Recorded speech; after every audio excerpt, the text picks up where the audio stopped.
I don't know why I picked my drums. I just did. I mean, I wish I had a really cool idea. I mean, it was like an interesting story. Maybe on the way back to Austin, I could think of something. But this time, it was there, you know, and, you know, I just love my drum, and I just did it. I mean, it worked well for this, you know. How many other artists can really make clothes out of their art, you know, so. Well, I mean, I think that in many ways, too, that as a painter, and you've done making, but you're also a painter. Right. First and foremost, it's kind of hard, I would imagine, and most painters tell me, it's hard to escape the burden of the industry. Right. And so I think to some degree, subconsciously or unconsciously, you always come back to in some ways, interrogating or paying homage to those painters in the history of painting that's come before, just to almost insert yourself as a part of the trajectory and part of that history. Yeah, we're all beneficiaries of, you know, people who came before us. We're all their descendants. But does it have something to do with color? The fact that you have simplified the clothing by drawing on the Mondrian imagery. But then the emphasis on the color, so you have that wonderful contrast going on. Yeah. I mean, that worked for you. Yeah, that worked for me. Yeah, I mean, not everyone sees my drawing when they see this. They don't. And that's, sometimes I have to tell them it's my drawing, yes. But I know it was there, and I know it was part of it. And then I tried to blend, as Valerie said, I tried to blend the background into it to make it a part of, you know, I don't want to get into race, but, you know, when I talk about how, you know, how people have been left out of art history. And so, yeah, it worked. Well, there's a lot of deep, complex meaning going on. I mean, tell me again about the hands. Yeah, well, you know, it's so weird because when I did at first I called chicken feet, you know, I was cutting them out. And it's the same hands. It's the same right hand. Right, same hand, and I just use it over and over, and I try to change it a little bit. But at this point, I don't know, I think I was watching a bunch of news and how others are deciding what women's body, what's happening to women's bodies. And so it was like, in the most vulnerable areas, there is a hand that is protruding under her dress and deciding her future. So it was very important. You know, I could have easily have formulated, but it was just this notion of self, lack of self, you know. And I don't know, I thought it was very important to put those hands in there.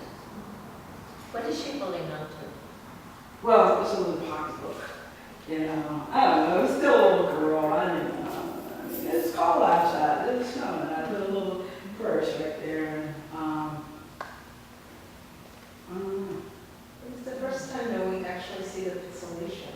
Yeah. To also homage to pop art and pop culture, and Right. to also acknowledge that even though a lot of these images are drawn from, you know, probably more weighted subject matter, Right. if you're culling images from Sudan and from parts of Africa, only time we really see those images are during, you know, conflict or famine or Right. or the Ebola virus or stuff of that nature. Right. So, but to kind of put that context and make it more pop, I think it's also really, it is layered in terms of, I think, content and Right. political Right. intent too, on a lot of levels. Okay, David, and then. No, go ahead. It's okay. Well, I know you said you didn't want to talk about race, but like everyone's mind has recently been on Ferguson and Staten Island and criminalization of Black bodies. So I'm wondering if you could talk a little bit about like how doing the Black female body and deconstructing all these stereotypes around it might speak to that. Well, I always say that there is a mythical African American and then there is an African American. And the mythical one is the one sometimes that's portrayed on TV and in movies. I mean, the percentage that the actors in those mythical productions are maybe 50% of our community. So when people try to just say it's everybody does this, there are crime black neighbors, there's everybody. So when I always say the black female body, when you go back to the Hot and House Venus and how she was, totally examined and her body taken apart and put on display. So it's just over hypersexualizing the black body. It's over sexual. You get older faster. You want to become a woman. So you don't get a chance to be a little girl long. So one of the things I wanted to do, and it's not about reclaiming the black body. It's none of that. That's not what this work is about. This work is about trying to figure out who you're going to be at an early age. That you don't have to be perceived as anything else but yourself. And so that's what I'm trying to do with the work, And I told about it earlier, we receive a lot of images very early on. I think more so than any other culture. And how we receive those images is how we move forward. So that's why it's very important that this work has an adolescent type, thing to it. How can we change the way little girls see themselves early? How can they, be young longer, and not in these hoochie skirts and all this stuff at 12 and 10. I mean, you don't get to be a kid that long. So that's what this work is about. And there's certainly that specificity within communities of color of projecting who you should be or Right. you're on. Right. Those things are also very universal. When you look at fashion magazines or anything else, and you have all girls growing up much too fast. And then there was a recent study too, which I'm not sure you've heard of, about maybe it's the food that we're eating, the chemicals that we're eating, that girls are going through adolescence at a much younger age. Sometimes before, when I was growing up, it was 11 and 12 and 13. Yeah. Now it's like 7, 8, 9. Yes. So this notion of, actually having your cycles at the age of 7, you're emotionally not even mature enough to understand what's happening to your bodies, that these things are really what's happening. Right.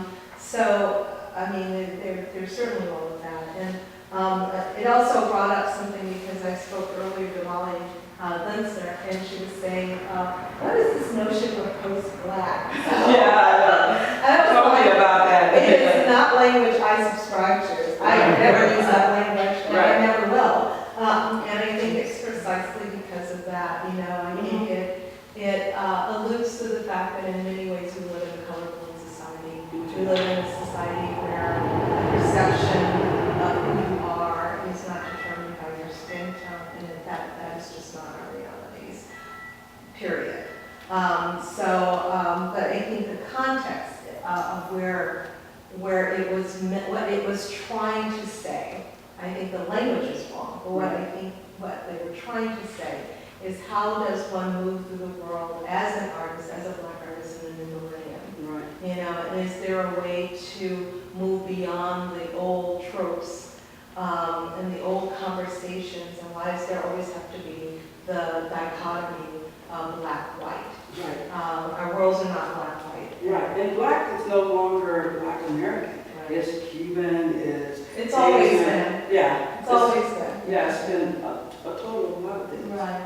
So, And yeah, there's no monolith. right. For sure, and there are many diverse voices that come together that comprise blackness just as it comprises whiteness, just as it comprises Latino, Asian, whatever. So, no, give it, sorry. Well, it's kind of going back. Okay, that's okay. But I kind of wanted to, the question about the Mondrian thing, as a viewer, and I'm not trying to tell you, but like as a viewer, process-wise and compositionally, I can see a lot of relevant reasons for your choice, and at least that I can conjure up from an art history perspective, but a black history perspective, et cetera, et cetera. But taking this as an example, a grid is separate pieces, obviously, and it's yet static, Yes. right? Because there's a Right. separation. Right. But no, your repetition here is something that's the opposite. So it's almost like, the way the tension is Mhm. happening, I find very interesting. And it's happening here in a different way. With the background and all that's going on, then there's that Mondrian grid.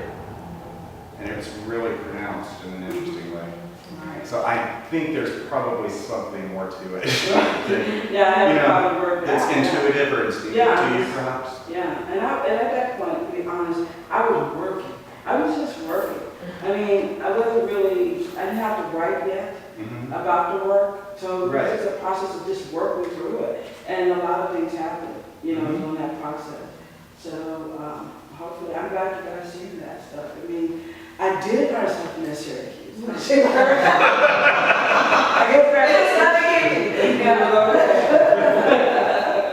So, I mean, I don't know, I'm not articulating exactly what I think, No, I but think there's a it's lot of great. feeling in it that I'm at least getting. Yeah, the work deals with us looking at the work, but it also deals with the participants within the painting, looking at us look at them. And so this whole notion of how we view ourselves, you talked about identity, Right. self-worth, how we look at ourselves through the eyes of others. And we plan on that double consciousness thing, which was never continual. It was supposed to be something temporary, Right. Politically and socially. So do you see the work moving in the direction where it gets past that? It gets past the notion of how we're concerned about how other people look at us. Well, I can tell you this, gaze is always going to be a part of the work. I mean, it's going to be in the forefront. But I do want the language changed moderately. I wanted to push beyond sometimes race into gender ideas. And I was talking earlier, I'm already starting to do works and it's dealing with Ronald Reagan. Well, you don't see Ronald Reagan up in here. So how can I make Ronald Reagan a part of this discussion even though he's dead? Very easy.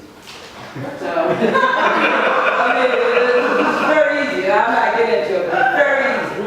And so that's where it's going to move toward this idea of how we're placed through this gaze of identity and history. And if you look at Ronald Reagan, you'll know how. And- I already know. Okay, well, good. So then I'm gonna do some other stuff. Yeah, definitely. Ronald Reagan. Oh, well, there you go again. Stay tuned. See, you guys, all the people know exactly how there you go again. But as I'm looking through some of the work, I realized that there are the sort of parts where the gestural hand comes into play too, in the more works on paper. So beyond putting the things of the actual, what am I trying to say? I was looking at the mark making that is in the collage, but then also some of the works on people where you're actually drawing along the collage too. So, the sort of notion of cutting and hiding the hand in many ways through the process, but then going back to interject the hand too. So yeah, you're gonna see more of the hand. Everybody said, where's the hand in the work? So yeah, you're gonna see more of that. Yeah. I mean, I painted like Norman Rockwell for like 15 years. I know. I tried to get away from it, but it comes back. You want to? Did you guys learn something? Did you hit everything on your list? No, I didn't talk about the transformative nature part, but it's okay. We can chat. No, I mean, no, I'm good. Actually,